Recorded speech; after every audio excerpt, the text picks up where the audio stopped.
नमस्कार दोस्तों। भारत और इंग्लैंड के बीच उस रोमांचक तीसरे वनडे मैच की हाईलाइट देखेंगे जो लॉर्ड्स में खेला गया। लेकिन पहले एक बात, क्या आपने वो मैच देखा? अगर देखा और खुश हुए तो वीडियो को लाइक जरूर कर देना। हमारा टारगेट है सिर्फ 100 लाइक्स। तो आसान है ना? तो सुनो, मैच शुरू हुआ इंग्लैंड की बल्लेबाजी से। उन्होंने 362 रनों का बड़ा स्कोर खड़ा कर दिया।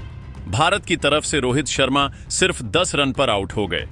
विराट कोहली और हार्दिक पांड्या ने भी कुछ खास नहीं किया। सबको लग रहा था कि मैच हाथ से निकल गया है, लेकिन फिर आया वह ट्विस्ट। 14 साल का वैभव सूर्यवंशी यार क्या कमाल का लड़का है। उसने शतक ठोक दिया और मैच को पूरी तरह पलट दिया। और अंतिम ओवर, वो तो ड्रामा का क्लाइमैक्स था। भारत को 19 रन चाहिए थे जीतने के लिए। जडेजा और श्रेयस अय्यर ने ऐसी बल्लेबाजी की कि रोंगटे खड़े हो गए। चमत्कारी तरीके से उन्होंने मैच जीता लिया। पूरा देश तालियां बजा रहा है। जी हां, दरअसल शुरुआत ऐसे हुई थी कि दोस्तों, भारत और इंग्लैंड के बीच तीसरा और आखिरी वनडे मुकाबला ओवल के मैदान पर खेला गया, जहां वैभव सूर्यवंशी ने शतक तो जड़ा और भारत के लिए मैच को ऐसे मोड़ पर ले जाकर पलटा कि देखकर सभी की आंखें फटी की फटी रह गईं। जी हां दोस्तों, आपको हम बता दें कि इस मुकाबले की शुरुआत इंग्लैंड के कप्तान हैरी ब्रुक के टॉस जीतने के साथ हुई थी, जहां उन्होंने टॉस जीतकर ओवल में पहले बल्लेबाजी करने का फैसला किया। हैरी ब्रुक भलीभांति जानते थे कि इस मैदान पर पहले बल्लेबाजी करने वाली टीम को बहुत अच्छी मदद मिलती है और यहां पर हम हो सकता है कि 400 के पार पहुंच जाए। अब यहां फिलिस और बन डकेट ने जब पारी की शुरुआत की तो दोनों बल्लेबाज अच्छी साझेदारी कर पाते। उससे पहले ही बन डकेट के रूप में पहला बड़ा झटका इंग्लैंड की टीम को अर्शदीप सिंह ने दिया। जी हां दोस्तों, बन डकेट 38 रन बनाकर आउट हुए, जैसा कि आप सभी यहां पर स्कोर कार्ड में भी देख सकते हो। वहीं दोस्तों, बेन डकेट के विकेट के बाद मैदान पर उतरे जो रूट, जहां फील सॉल्ट और जो रूट मिलकर स्कोर को आगे बढ़ा रहे थे और टीम इंग्लैंड की पहुंच चुकी थी 110 रन के पार। लेकिन तभी फील सॉल्ट के रूप में इंग्लैंड को दूसरा बड़ा झटका लगा, जो कि 45 रन बनाकर आउट हुए। अब यहां भारत के 2 विकेट और दोनों के दोनों विकेट अर्शदीप सिंह ने गिराकर टीम इंडिया की शानदार वापसी करवा दी थी। जो रूट अभी भी टिके हुए थे और हैरी ब्रुक उनका साथ देने के लिए आ गए। जहां कप्तान हैरी ब्रुक इस दौरान 40 रन बना सके, तो जो रूट ने 55 रन बनाए और दोनों विकेट हाथ लगे मोहम्मद सिराज के। और इसी के साथ इंग्लैंड की टीम ने अपने 4 विकेट गंवा दिए और भारत की टीम का ऐसा कमबैक देखकर करोड़ों हिंदुस्तानी हैरान थे कि आखिर भारत के गेंदबाज तो इंग्लैंड के बल्लेबाजों को मौका ही नहीं दे रहे। लेकिन दोस्तों, फिर जो हुआ वहां से मुकाबला बदल गया। जोस बटलर आए और उन्होंने 5वें नंबर पर उतरकर 90 रन की पारी खेल डाली। तो लियाम लिविंगस्टन ने उनका साथ देते हुए 35 रन बनाए और इन दोनों बल्लेबाजों की बदौलत इंग्लैंड की टीम पहुंच गई 300 रन के पार। लेकिन दोस्तों, फिर एक के बाद एक विकेट गिरते चले गए। जहां जमी ओवर्टन ने 20 रन बनाए तो गस एटकिंसन ने 10 रन की पारी खेली, तो आदिल रशीद ने 8 रन बनाए और इसी के साथ इंग्लैंड की टीम के सभी 10 विकेट गिरे। और यहां सबसे ज्यादा रन इंग्लैंड के लिए जोस बटलर ने ही बनाए, जिन्होंने 90 रन की पारी खेली थी। बाकी इंग्लैंड की टीम तो 361 रन भारत के खिलाफ बनाने में कामयाब हो सकी। और इस दौरान भारत के लिए सबसे ज्यादा 5 विकेट अर्शदीप सिंह के नाम रहे, तो 3 विकेट मोहम्मद सिराज को मिले और 1 विकेट वरुण चक्रवर्ती को मिला। और दोस्तों, एक सफलता हार्दिक पांड्या के भी नाम रही।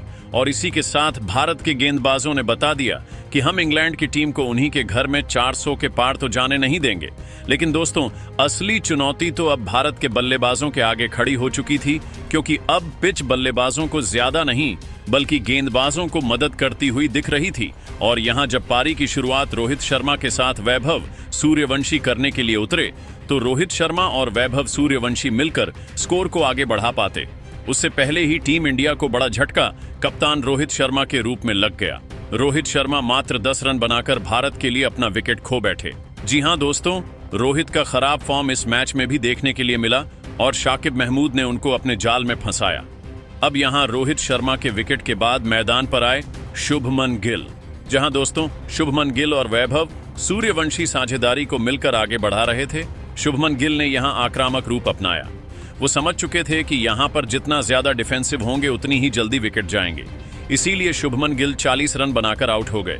अब दोस्तों, भारत की टीम ने जब 2 विकेट अपने गंवा दिए तो टीम इंडिया का मनोबल भी अब टूटता हुआ नजर आ रहा था। लेकिन विराट कोहली का सहारा भारत की टीम को मिल रहा था। हालांकि विराट कोहली और वैभव सूर्यवंशी मिलकर यहां 50 रन की साझेदारी कर डालते हैं।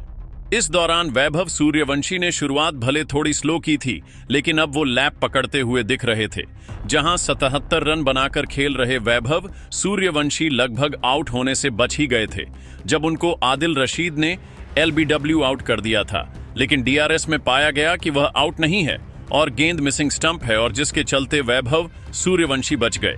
वरना तो दोस्तों, अगर वैभव का विकेट गिर जाता तो चांसेस ना के बराबर हो जाते भारत की टीम के जीतने के। अब यहां वैभव सूर्यवंशी एक तरफ से लगे हुए थे और दूसरी तरफ से मैदान पर बल्लेबाजी कर रहे विराट कोहली भी कम नहीं पड़ रहे थे। उन्होंने भी अपना अर्धशतक पूरा करते हुए 24 रन बनाए, लेकिन हैरी ब्रुक ने उनका विकेट भी काफी जल्दी गिरवा दिया। जी हां, गस एटकिंसन को यह सफलता मिली और इंग्लैंड की टीम का एक बार फिर से कमबैक होता हुआ नजर आने लग गया।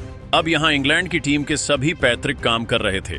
अब मैदान पर आए कि एल राहुल भी भारत के लिए मात्र 28 रन बना पाए, तो वहीं हार्दिक पांड्या के बल्ले से भी 42 रन की ही पारी देखने के लिए मिली और टीम इंडिया ने इस दौरान अपने 5 बड़े विकेट गंवा दिए थे। लेकिन भारत की टीम अभी भी जीत की दहलीज पर दूर दूर तक नजर नहीं आ रही थी। अब दोस्तों, यहां वैभव सूर्यवंशी ने अपना शतक भी 35वें ओवर की 5वीं गेंद पर पूरा कर लिया। जहां शतक जड़ने के बाद वैभव सूर्यवंशी काफी खुश नजर आ रहे थे। लेकिन दोस्तों, वैभव की बल्लेबाजी वो देखने के लिए नहीं मिल रही थी जो T20 में मिलती है। यहां पर वैभव सूर्यवंशी ने शतक पूरा करने के लिए 118 गेंदें ली थी और वैभव सूर्यवंशी काफी फीके फीके से नजर आ रहे थे। लेकिन दोस्तों, किसी को इस बात का अंदाजा नहीं था कि वैभव सूर्यवंशी अब लय पकड़ने वाले हैं। जी हां दोस्तों, वैभव सूर्यवंशी ने फिर श्रेयस अय्यर के साथ मिलकर मुकाबले को पलट कर रख दिया। इस दौरान वैभव सूर्यवंशी नेड़े क्रिकेट को बिल्कुल T20 बनाकर रख दिया। बीच वैभव सूर्यवंशी 142 रन बनाकर खेल रहे थे, वह भी महज 123 गेंदों में। और दोस्तों, यहां से वैभव सूर्यवंशी की ताबड़तोड़ बल्लेबाजी देखकर चारों तरफ जश्न मन रहा था। लेकिन तभी बड़ा झटका भारत की टीम को लगा और इस बीच वैभव सूर्यवंशी, जो कि अपना शतक पूरा कर चुके थे, यहां भारत के लिए आदिल रशीद का शिकार बन गए। जी हां दोस्तों, वैभव सूर्यवंशी का विकेट गिरते से ही चारों तरफ सन्नाटा छा गया, क्योंकि अब बागडोर श्रेयस अय्यर और रविंद्र जडेजा के हाथों में आ चुकी थी और इन दोनों बल्लेबाजों से ही उम्मीद लगाए बैठा था पूरा भारत देश की कुछ तो चमत्कार कर दिखाएंगे। इस बीच श्रेयस अय्यर और रविंद्र जडेजा मिलकर मुकाबले को अंतिम ओवर तक ले जा पहुंचे, जहां दोस्तों अंतिम 6 गेंदों में भारत को जीतने के लिए मात्र 19 रन चाहिए थे, जो कि बनाना भारत के बल्लेबाजों के लिए काफी कठिन इस पिच पर होने वाला था। और लास्ट ओवर करवाने के लिए इंग्लैंड के कप्तान हैरी ब्रुक ने अपनी तरफ से मार्कवुड को भेज दिया। यहां पर मार्कवुड ने पहली ही गेंद श्रेयस अय्यर को बिल्कुल जड़ में यॉर्कर डाली, जिस पर मात्र 1 रन मिल पाया। अब स्ट्राइक पर रविंद्र जडेजा आ चुके थे और रविंद्र जडेजा ने दूसरी गेंद पर फ्लिक शॉट लगाते हुए बटोर लिया। अब भारत को जीतने के लिए मुकाबला 4 गेंदों में 12 रन की दरकार थी, लेकिन ऐसा लग नहीं रहा था कि भारत इस मुकाबले को जीत भी पाएगा। रविंद्र जडेजा ने अगली गेंद को शॉर्ट मिडिल लेग की तरफ खेलते हुए 1 रन बटोर लिया। अभी भी दोस्तों 3 गेंदें बची हुई थीं और 11 रन भारत को जीतने के लिए चाहिए थे। अगली गेंद पर श्रेयस अय्यर स्ट्राइक पर आ चुके थे और श्रेयस अय्यर से यह गेंद मिस हो गई। जी हां दोस्तों, यहां पर अब भारत की धड़कनें बढ़ गईं, क्योंकि 2 गेंदों पर मात्र जीतने के लिए 11 रन चाहिए थे। मतलब कि 2 लगाने श्रेयस अय्यर को जरूरी थे और अगर 1 चौका भी लग जाता और 1 तो भारत की टीम इस मैच को ड्रॉ करने में कामयाब हो सकती थी। लेकिन दोस्तों, यहां ऐसा कुछ हुआ जिसने लाखों करोड़ों हिंदुस्तानियों को स्तब्ध करके रख दिया।